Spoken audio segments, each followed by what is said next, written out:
ce débat. Merci. Bonsoir à tous et à toutes. Merci d'être présents. Merci d'avoir accepté de venir aussi nombreux. Je suis donc Lady Ngomangue-Pessé. Je suis chercheur en droit des femmes. Je suis aussi productrice et présentatrice de l'émission Lady vous écoute sur la chaîne Télé Sud. Au quotidien, nous essayons de faire un plaidoyer comme on peut et le chemin, la route est longue. À mes côtés, en effet, Dr Aurore Kindouelo, médecin coordinatrice de l'Action internationale pour la paix et le développement dans le Grand Lac, accréditée par les Nations Unies et l'Organisation internationale de la francophonie, responsable du genre et de l'enfant. Vous sortez donc fraîchement de la salle. Normalement, nous devrions vous dire beaucoup de choses et ensuite vous passer le micro. Mais je veux croire que je suis en train de vous marcher sur la langue, tellement vous avez des choses à nous dire, n'est-ce pas?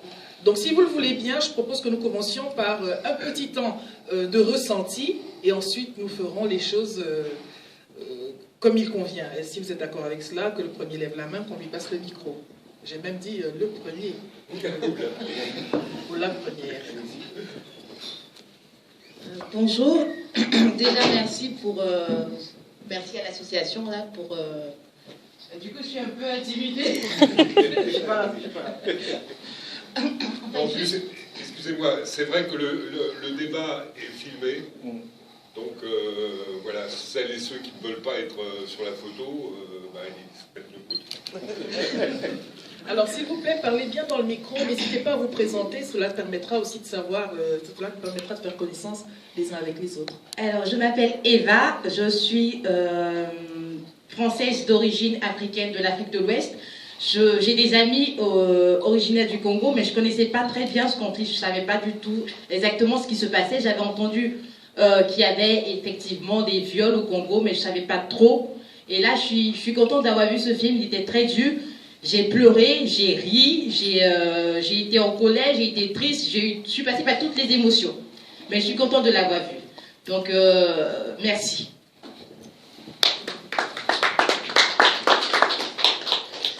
Alors, n'hésitez pas, sinon on va faire comme la maîtresse d'école, on va donner des noms. Le micro est de ce côté, peut-être y a-t-il quelqu'un qui voudrait intervenir tant que nous y sommes.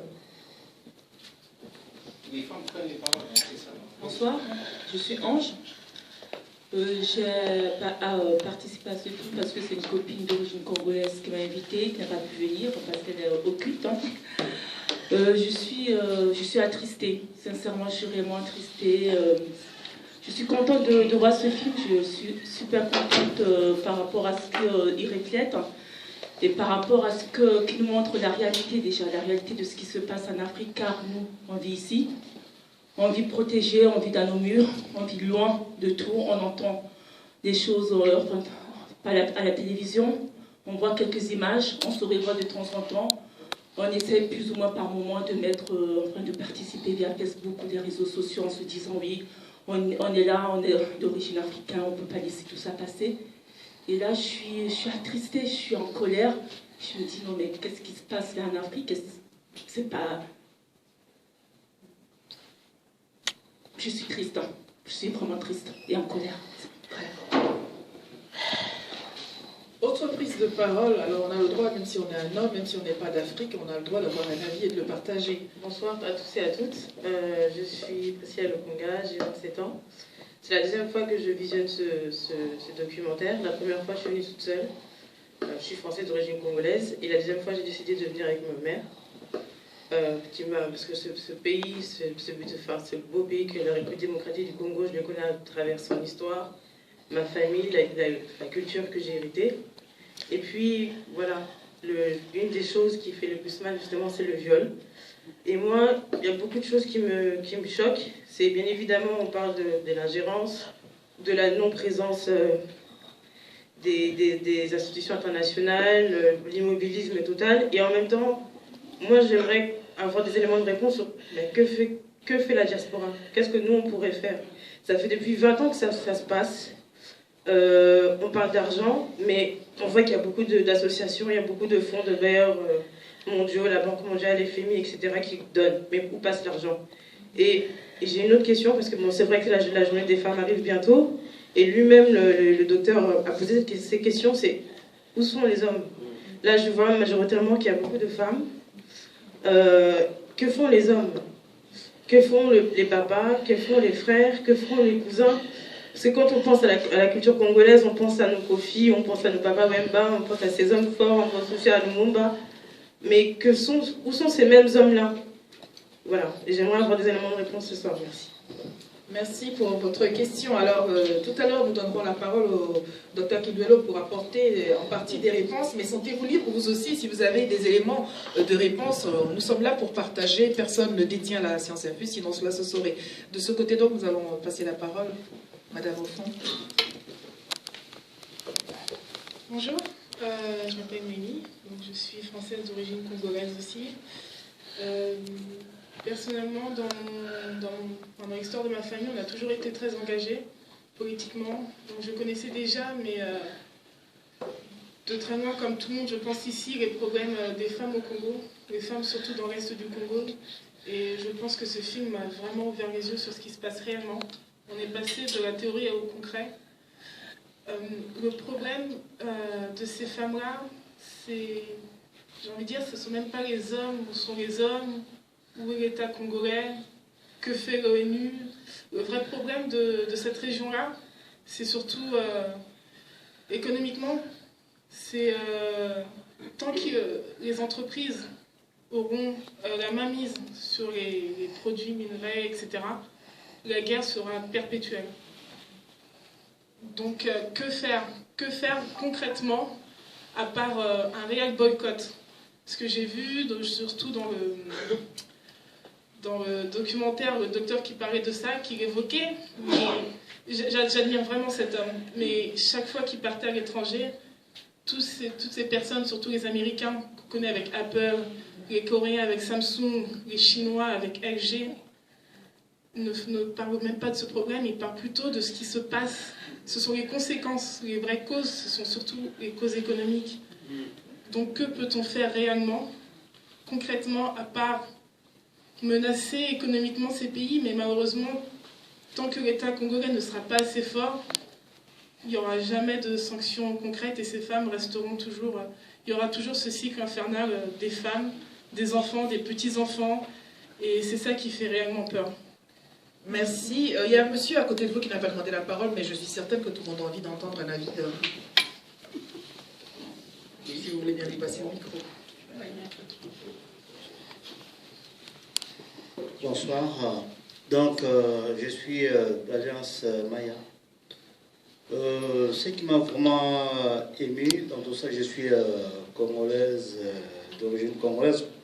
Donc, ce qui m'a beaucoup ému, quand j'ai vu que voilà, il y a des femmes violées, tout ce qu'on a vu, mais ce sont les mêmes femmes qui, après, comment s'appelle, le docteur, après avoir été en Europe, ce sont les mêmes femmes qui ont contribué l'argent pour le faire revenir.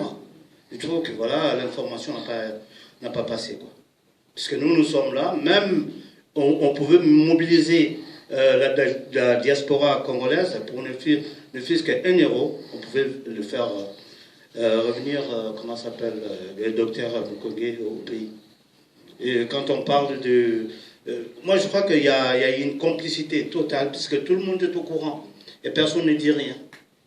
Donc, pourquoi ils disent rien, puisque ça en profite.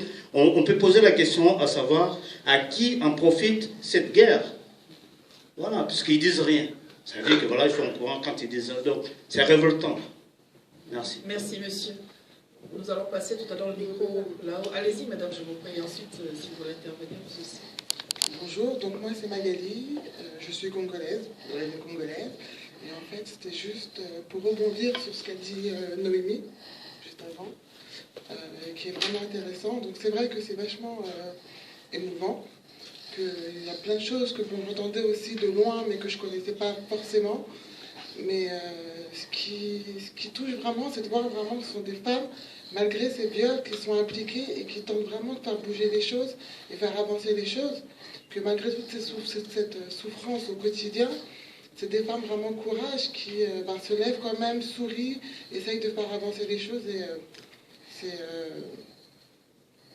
c'est juste magnifique, quoi. Et aussi derrière se pose vraiment la question de à qui profite tout ça et vraiment combattre vraiment la racine du mal et pas mettre un peu, parce que c'est quand même un peu mettre de la rustine sur une roue. En gros, on pourra toujours réparer ces femmes-là, mais si on n'attaque pas vraiment la cause du mal, ça continuera comme ça des années et encore des années. Merci, docteur. Certainement, vous êtes d'accord avec moi. On voudrait entendre d'autres voix aussi. Bien sûr, on comprend l'émotion partagée. Je voudrais parler à... Si, comme moi, vous n'êtes pas du Congo, sentez-vous légitime quand même. Voilà, c'est le moins que je puisse dire, parce qu'il y a des voix qu'on voudrait entendre aussi. Merci. Bonjour, je m'appelle Eric Kipopo. Donc, Kipopo, comme la ville Kipopo à Lubumbashi, donc chez nous. Nos ancêtres sont là-bas. Et sinon, concernant le film, bon, bien sûr que on parlait beaucoup des hommes tout à l'heure. On est conscientisé pour la plupart, parce qu'on parle de la diaspora. Il y a des marches congolaises où des fois beaucoup de personnes, des associations, notamment comme RD aujourd'hui, RD Congo aujourd'hui, font des marches, etc. Mais pas beaucoup de monde viennent. Pour dire que la diaspora a déjà réagi et déjà conscientisé. Maintenant, à savoir, c'est vrai qu'on a parlé beaucoup de tout ce qui était économique sur place, c'est une chose, mais on a oublié aussi de parler de la balkanisation.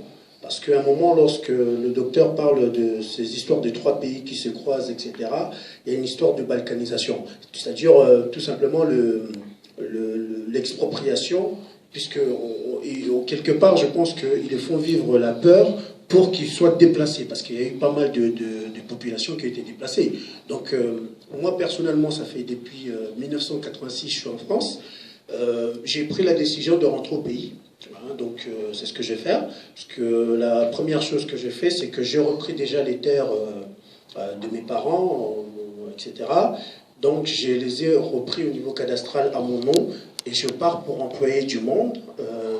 Si je peux commencer minimum par 30, je me suis donné les moyens pour. Et de telle sorte que je me dise que demain, les papiers sont à mon nom. Je suis congolais.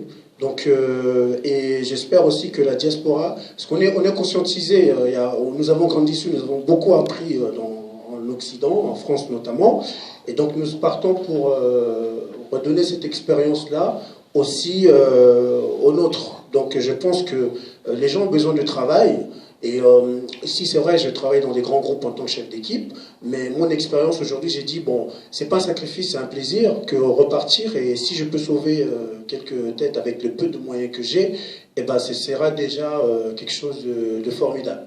Voilà, merci. Merci, monsieur. Quelqu'un en haut veut-il prendre la parole? Mesdames, messieurs. Madame en haut, s'il vous plaît, on va lui porter le micro. Non, c'est bon, c'est bon. Je pense que j'ai pas besoin de micro. Je voulais dire que je suis sidérée par ce film. J'avais des collègues qui étaient d'origine congolaise et donc j'avais entendu parler de ce problème. Et c'est vrai que bon, la vie fait que on est ici et on est loin de tout ça. J'ai pas de solution. Je me sens impuissante. Je pense que ces femmes je pense à cette petite fille qui pourra pas avoir, cette petite fille qui ne pourra pas avoir vraiment une vie de femme, je trouve ça très émouvant dans le film. Ce que j'ai envie de dire et ce que j'ai envie de faire, parce que je pense que c'est la seule chose que je peux faire, c'est de dire de venir voir ce film. Et je vous invite à faire pareil autour de vous pour que ce film, pour que les gens ne disent pas qu'ils ne savaient pas. Et je pense que ça vraiment c'est le plus important. C'est la seule chose que moi je peux faire dans un premier temps. Et voilà. En tout cas, merci à tous les gens qui ont fait ce film. Et,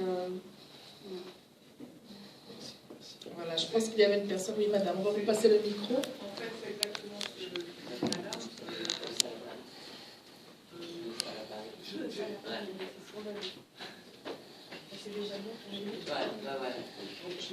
Je m'appelle Hélène, je suis de Lille. J'ai vu une interview sur France 24 du metteur en scène de celui qui a... Et ça m'a interpellée quand on est venu sur Paris pour tout à fait d'autres choses. On a vu que ce film passait, donc on a exprès bougé notre emploi du temps pour le voir. Je suis très très émue parce que c'est un film poignant. J'ai trouvé ces femmes magnifiques, ce monsieur, ce médecin magnifique, et je suis complètement d'accord avec madame qu'il faut témoigner, en fait, de venir voir ce film. Donc je tiens un blog personnellement, je suis très active aussi sur Internet, donc je vais faire tout ce que je peux pour faire venir un maximum de gens pour voir ce film. J'espère qu'il passera à Lille. C'est prévu. Oui, il y est. D'accord.